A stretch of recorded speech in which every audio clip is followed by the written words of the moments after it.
Bonjour à tous, c'est Pierre, bienvenue dans cette nouvelle vidéo. Je souhaitais aborder avec vous le prix de l'or et ce qu'on va pouvoir en attendre dans les prochaines semaines, dans les prochains mois. Il y a eu beaucoup de volatilité ces derniers temps sur l'once d'or.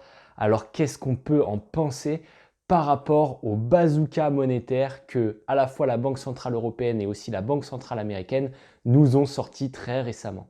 Alors en effet, vous avez la Banque centrale européenne qui a annoncé un nouveau programme de rachat quantitatif, ce qu'on appelle les quantitative easing, de 750 milliards d'euros. Et dans le même temps, on a la Banque centrale américaine qui, elle, tout simplement, a annoncé le même programme de rachat d'actifs, mais de façon illimitée. Il n'y a pas de limite dans le temps, il n'y a pas de limite de montant.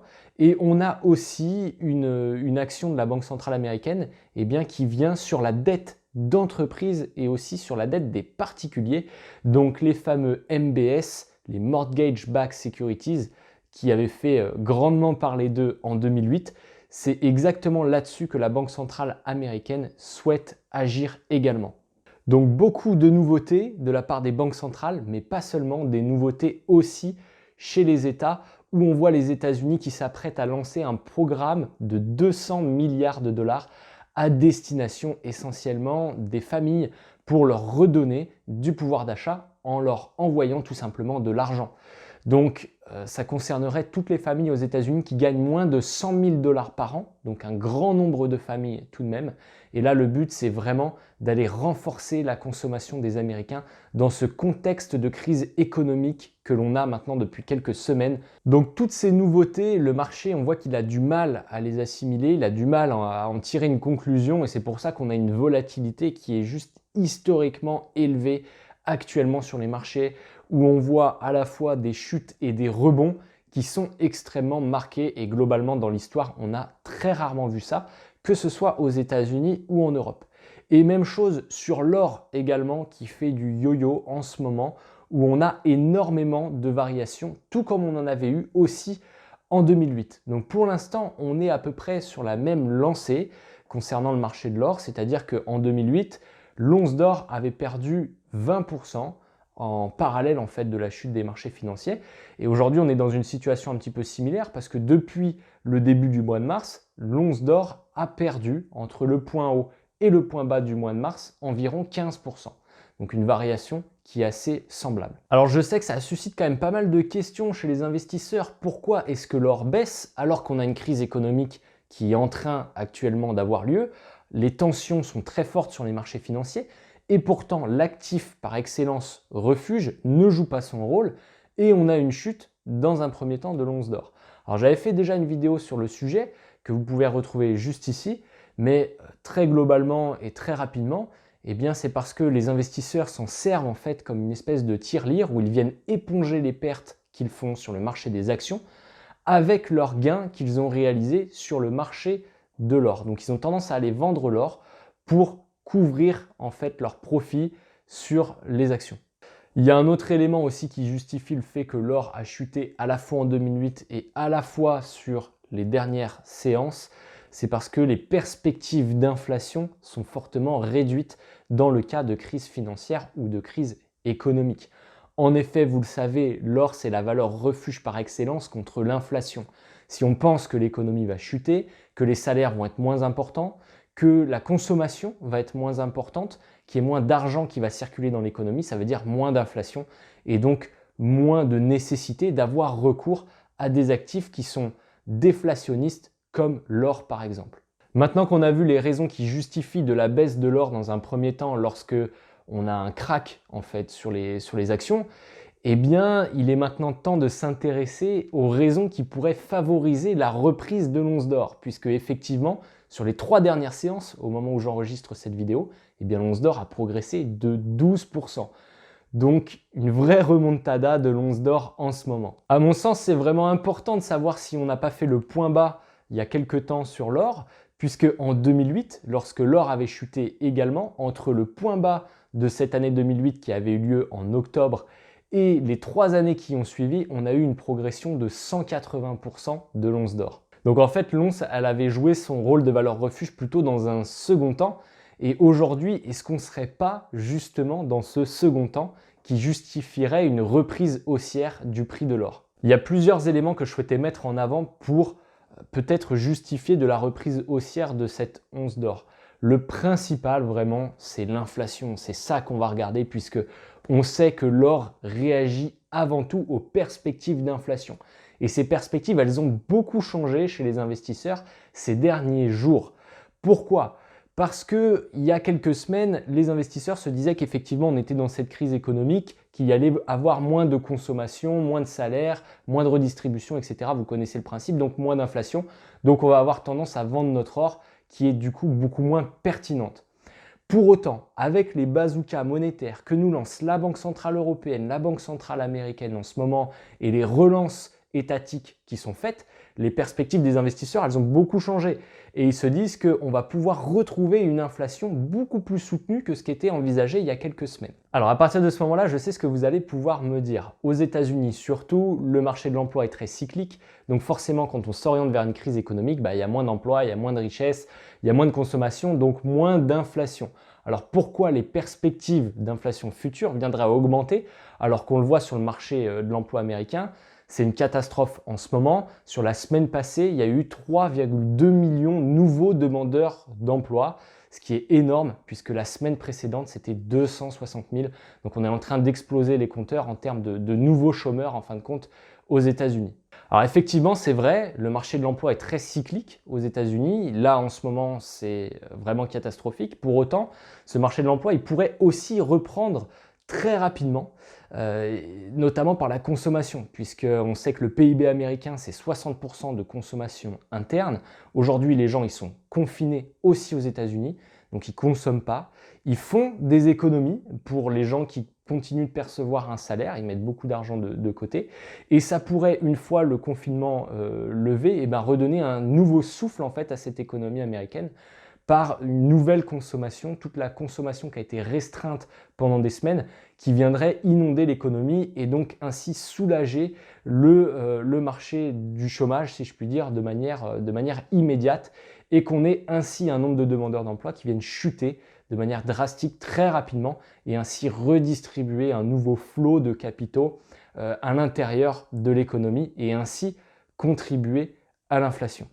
Parce que c'est sûr que si la situation aujourd'hui elle est assez morose aux États-Unis, et ça va encore très certainement s'empirer dans les prochaines semaines, la Banque centrale et le gouvernement viennent quand même très nettement alléger le poids de la dette, surtout sur les Américains, qui sont historiquement quand même très endettés d'un point de vue des ménages, ce qui n'était pas le cas en 2008, où ils ne soulageaient pas autant le poids de la dette. Là, ils sont en train vraiment de mettre en suspens le remboursement des dettes concernant l'immobilier, concernant les crédits consommation, la dette des étudiants également. Donc tout ça, c'est un gros poids qui va se retirer des Américains à court terme.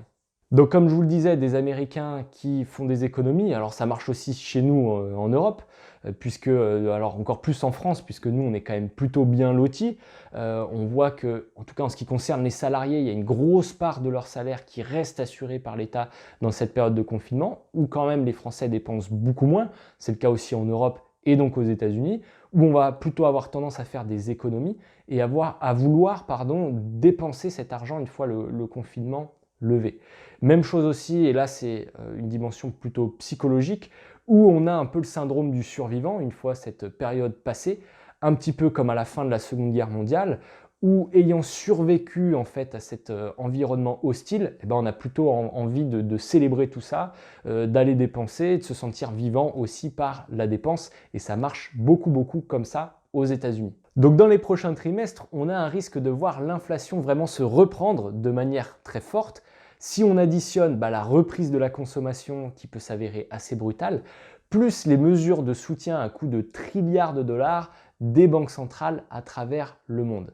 Alors je dis dans quelques trimestres parce qu'il ne faut pas oublier que les banques centrales, quand elles interviennent, l'impact sur l'économie, c'est toujours 12 à 18 mois après. Donc à ce moment-là, on pourrait avoir une convergence de ces deux effets-là, des relances monétaires de la part des banques centrales et aussi les relances de consommation de la population une fois que la menace coronavirus sera écartée. Et donc à ce moment-là, quand on a cette inflation qui risque de remonter fortement, le risque c'est quoi? C'est qu'on ait des taux d'intérêt réels négatifs. Aujourd'hui, le 10 ans américain, il est aux environs des 0,80%, ce qui est un niveau extrêmement bas. Il y a quelques mois, début janvier, on était à presque 2%. Donc ça a très fortement chuté, notamment par rapport à cette banque centrale américaine qui est en train d'acheter de la dette américaine à tour de bras. Donc on a des taux d'intérêt qui sont en train de se réduire très fortement aux États-Unis, avec une inflation qui risque d'aller fortement progresser. Donc ça veut dire taux d'intérêt réel négatif. Pour rappel, les taux d'intérêt réels, donc c'est le taux d'intérêt nominal ajusté de l'inflation. Cette situation, on l'a déjà connue entre 1976 et 1980, où on avait des taux d'intérêt réels qui étaient assez fortement négatifs. L'once d'or, elle a fait quoi? Elle a été multipliée par 8,5 en 4 ans, passant de 100 $ à 850 $. Voilà, donc ça c'était l'élément vraiment principal qu'il fallait retenir, l'inflation et les taux d'intérêt réels. Il y a un autre élément que je voulais aborder avec vous, évidemment, puisque je sais qu'on va m'en parler dans les commentaires si je ne les aborde pas. On a beaucoup de banques centrales dans le monde qui achètent beaucoup d'or en ce moment, donc c'est un facteur de soutien. On a vu que sur l'année 2019, on est sur les années où il y a eu le plus d'achats d'or physique de la part des banques centrales à travers le monde.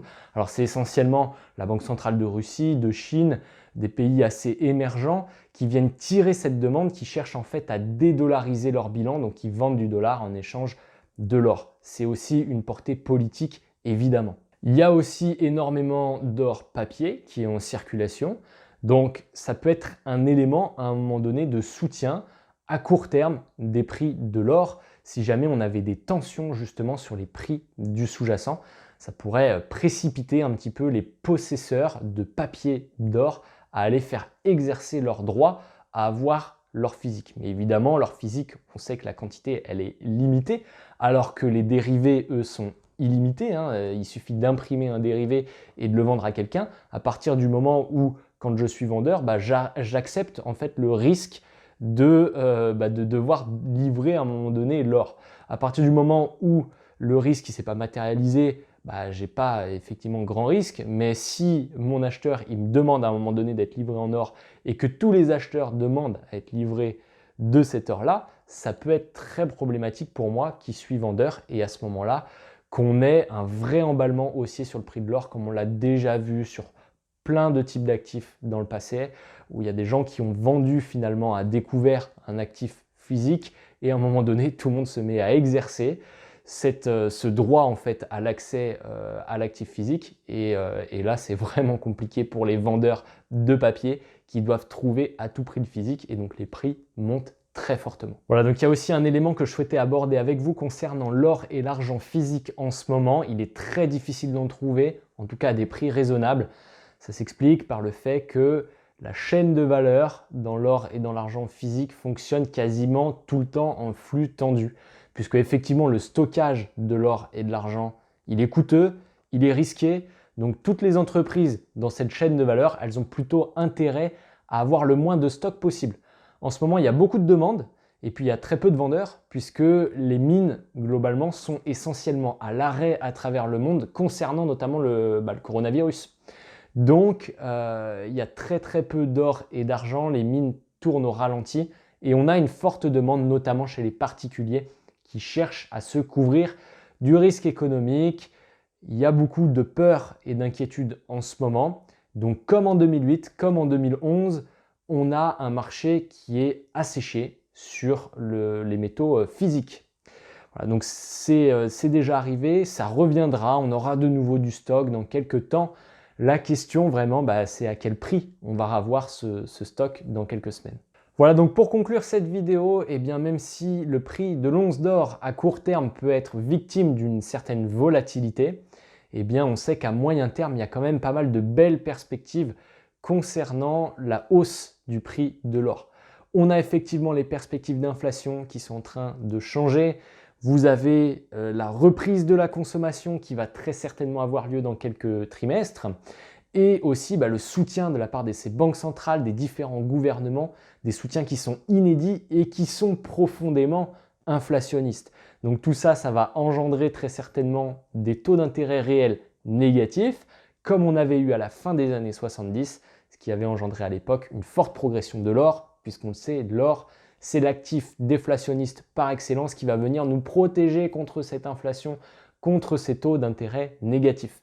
On voit aussi qu'il y a des banques centrales à travers le monde qui viennent soutenir d'un point de vue fondamental la hausse des prix de l'or en étant net acheteurs et donc qui vont dédollariser leur bilan pour avoir dans leur coffre de l'or physique. Voilà, évidemment, un petit rappel, soyez responsables avec vos investissements, diversifiez. Il ne s'agit pas de tout mettre sur l'or et d'aller vider ses comptes en banque. Il faut, en tout cas à mon sens, il faut faire attention, les perspectives changent très très vite. Aujourd'hui, on le voit, il y a les banques centrales qui interviennent, il y a beaucoup de changements, c'est très rapide. Les investisseurs changent de perspective très rapidement. Il y a 2 semaines, tout le monde balançait son or parce qu'on se disait qu'il n'y aurait pas d'inflation de toute façon dans le cadre d'une crise économique. Aujourd'hui, tout le monde se dit que l'inflation va certainement revenir par rapport au bazooka monétaire qui a lieu en ce moment et à la reprise de la consommation très certainement dans les prochains trimestres. Bon, ça, vous l'avez compris. Donc, les perspectives ont totalement changé en l'espace de 2 semaines, globalement, avec une once d'or qui a fait moins 15%, plus 12%. Donc, restez évidemment prudent avec vos investissements. Voilà, ça c'était le petit rappel. Et puis aussi la petite nuance, parce qu'il faut toujours nuancer ce qu'on dit. Il n'y a pas de scénario extrême, en tout cas à mon sens. Il faut se détendre et prendre un petit peu de hauteur. Voilà, évidemment, n'hésitez pas à vous abonner à cette chaîne si vous souhaitez la soutenir, que je continue de vous proposer du contenu comme celui-ci, et aussi à rejoindre le canal Telegram que j'ai ouvert il y a quelques jours maintenant. C'est en description de cette vidéo, vous avez le lien direct pour télécharger l'application Telegram si vous ne l'avez pas. Évidemment, c'est totalement gratuit, à la fois l'application et aussi le fait de rejoindre le canal où je vous donne à travers ce canal des informations qui sont un petit peu différentes de ce que je peux vous donner à travers les vidéos YouTube. En attendant, j'espère que cette vidéo vous a plu et puis je vous dis à une prochaine. À bientôt. Ciao, ciao.